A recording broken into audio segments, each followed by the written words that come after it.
The Singapore Strait is one of the busiest waterways in the world. Together with the Strait of Malacca, it is a maritime corridor of over 400 nautical miles in length. An estimated one-third of the world's traded goods pass through these waters annually, a figure which is expected to increase as the region's economies continue to grow. At its narrowest point, there are just 3 nautical miles between the shores of Singapore and Indonesia, while the navigable channel is reduced to less than 2 nautical miles. Safe Passage in the Singapore Strait is a set of 2 videos and an interactive training module. Together, they offer valuable information for experienced bridge teams, even if they have transited the strait before, and useful advice for those visiting for the first time.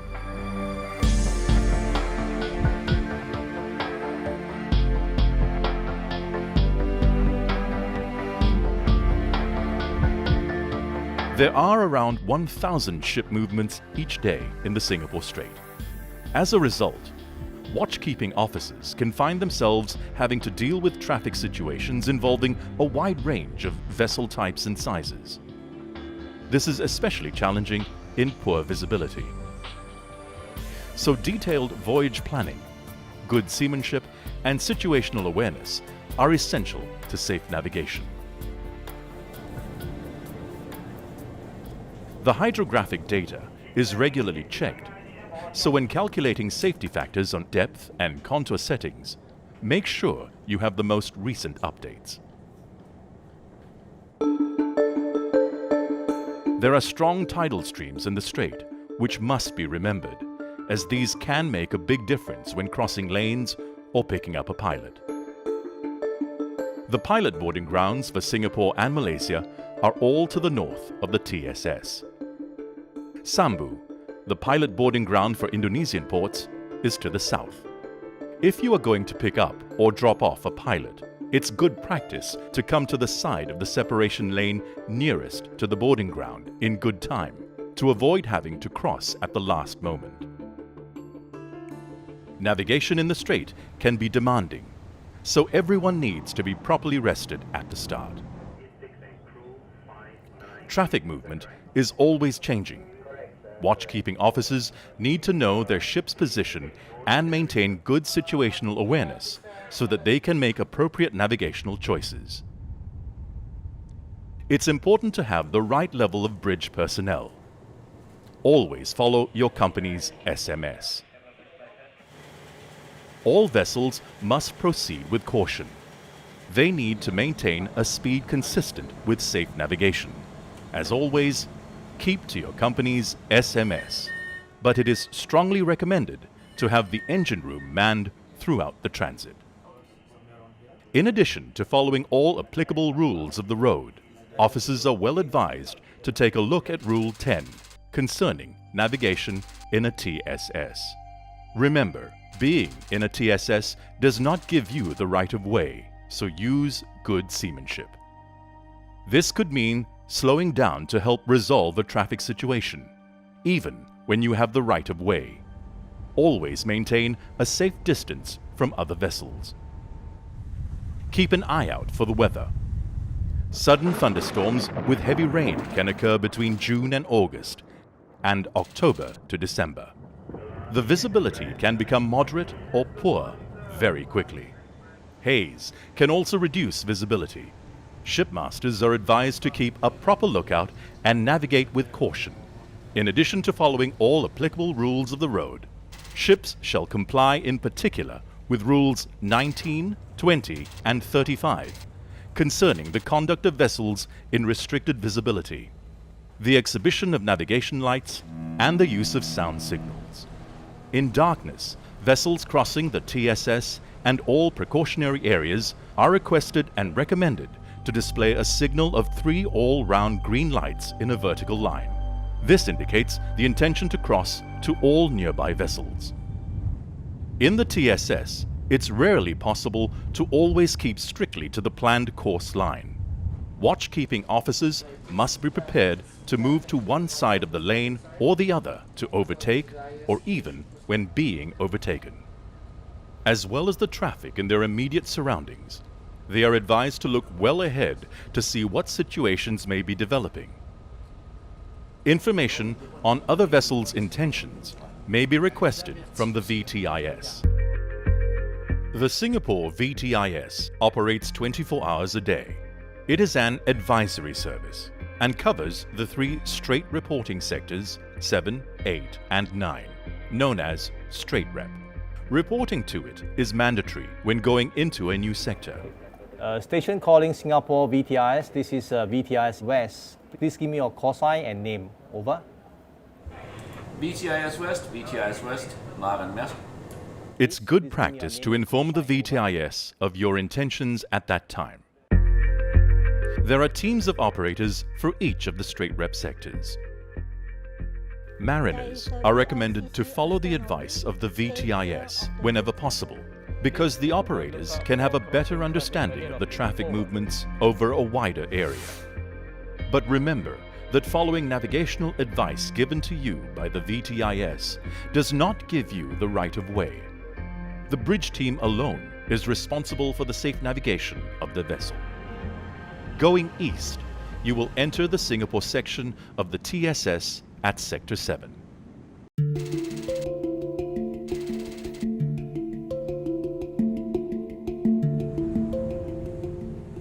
Entering Sector 7, it's mandatory to report in to the VTIS on VHF channel 73. If you are transiting, you will be asked for information including your destination and whether you are carrying any dangerous goods. If you are, they will ask for details of IMO class and weights. You will not have to give this information again during your transit, as the VTIS pass it on from sector to sector. If you are going into the Port of Singapore, they will already have this information in the pre-arrival notification. There are 4 precautionary areas in the Singapore Strait where you may encounter a high density of crossing traffic. Eastbound. The first of these is at the start of the sector, where many vessels may be crossing at all angles. Take care, as smaller, local vessels may not strictly follow the rules of the road and may not answer VHF calls. Many of the eastbound vessels going to the ports of Tanjung Pelepas and Singapore will pick up a pilot in Sector 7.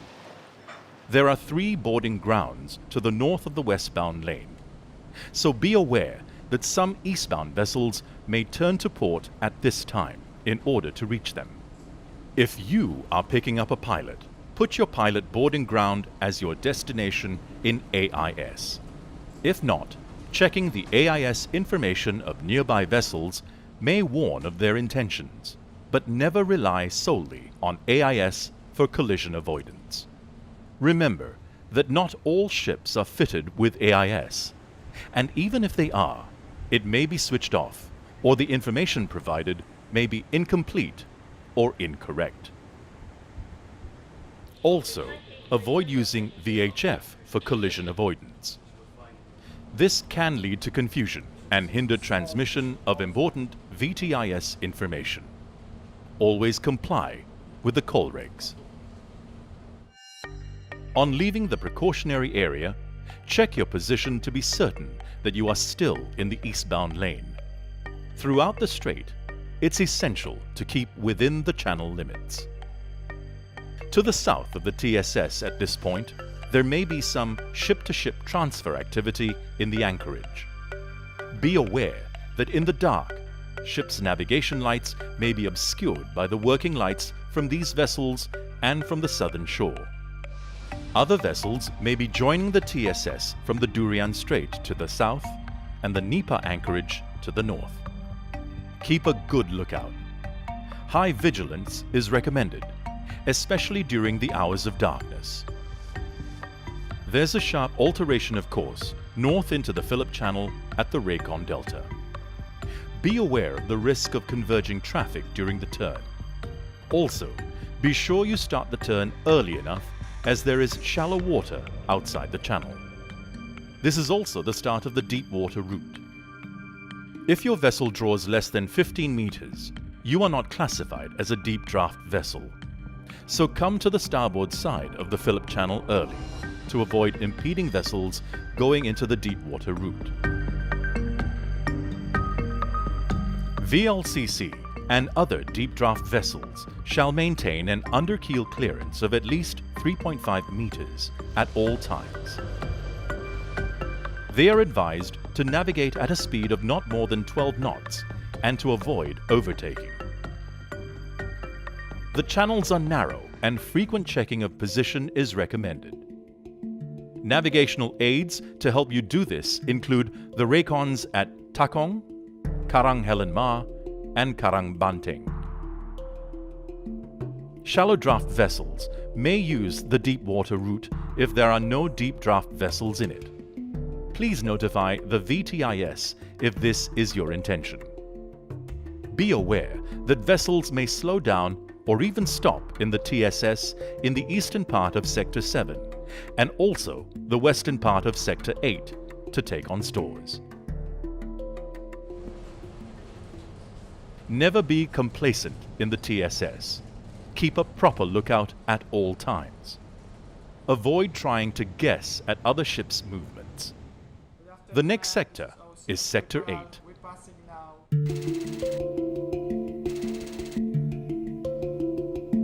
When entering Sector 8, reporting is mandatory to the VTIS on VHF Channel 14. Please give me your name and call sign, over. Approaching from the northern end of the Phillip Channel, there is a course alteration to starboard and a few shallow waters and reefs near the traffic lane, Helen Ma Reef, Buffalo Rock, and Batu Berhenti, where tidal considerations can be important as there is deep water close to shallow water. Check your position regularly to ensure your vessel stays within the traffic lane and pay attention to the VHF to hear what the VTIS is saying.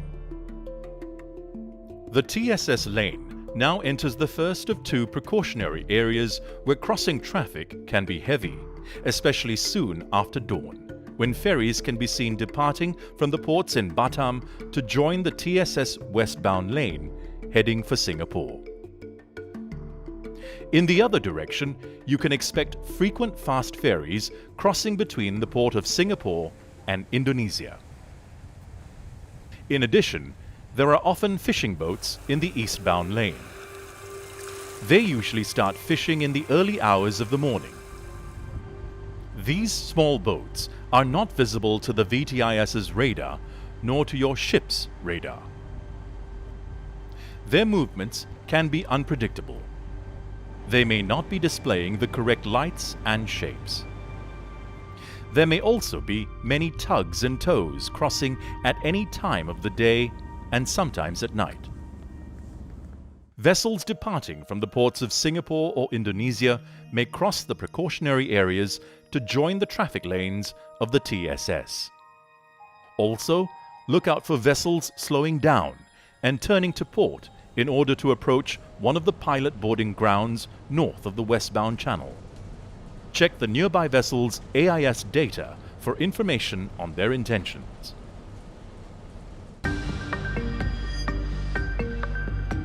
There are 5 pilot boarding grounds to the north of Sector 8.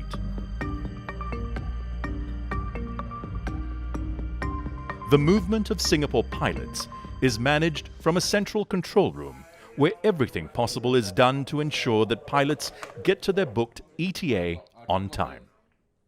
It is a separate organization from the VTIS. A tracking system means that delays are very rare, but with over 500 pilot assignments per day, delays do sometimes happen. You must contact the pilot service 2 hours before your ETA to confirm the booking on VHF Channel 20. You can expect to find vessels waiting near the boarding grounds, especially around the eastern boarding grounds Charlie and Bravo. Vessels are advised to calculate and adjust their speed in the hours before arrival to avoid having to wait near a boarding ground and cause congestion. When approaching the boarding grounds, it is strongly recommended that they should do so at a safe speed, following all applicable rules of the road. In particular, the separation distance and factors listed in Rule 6, such as the state of visibility, available sea room and traffic density, among others.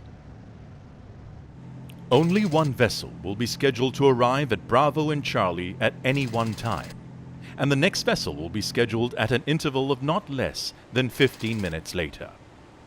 Vessels arriving too early may have to wait, maintaining a minimum separation distance of 1 nautical mile from the vessel ahead.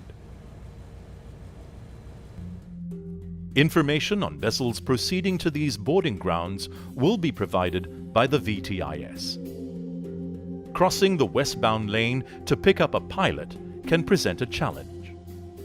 Vessels should be positioned early on the north side of the eastbound lane so that they won't have to cross the entire TSS at once.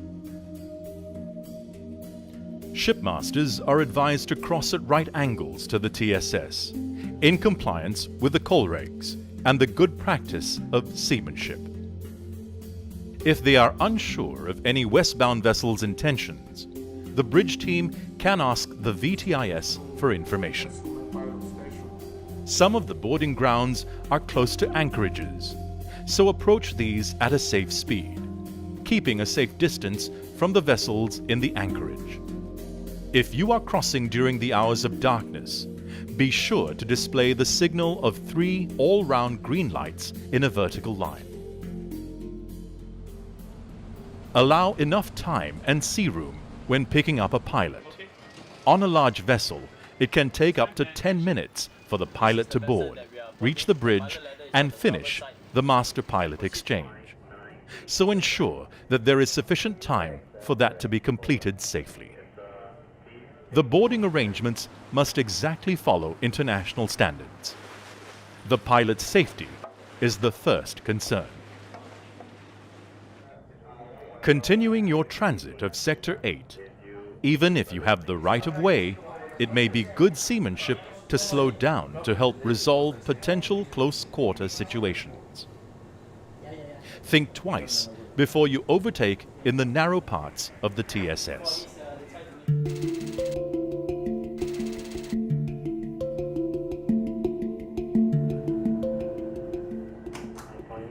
When entering Sector 9, reporting is mandatory to the VTIS on VHF Channel 10.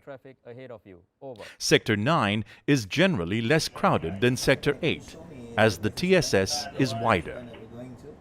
However, the large precautionary area that takes up about half of the sector can still be very busy with crossing traffic.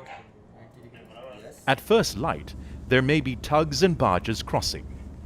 Fast ferries may cross at any time. You must be aware of them and know where they are. And look out for vessels entering and leaving the East Johor Strait to join the eastbound lane. Near the wheelover point towards the eastern end of Sector 9, the lane narrows slightly. Beware of vessels converging. There can be eddies when the current is running strongly, so it's good practice to avoid the shallow water near the eastbound channel's northern boundary.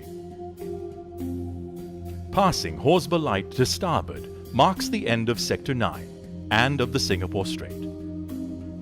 Please notify the VTIS. You're leaving Sector 9, switch over to Channel 16, have a good watch. VTIS is out.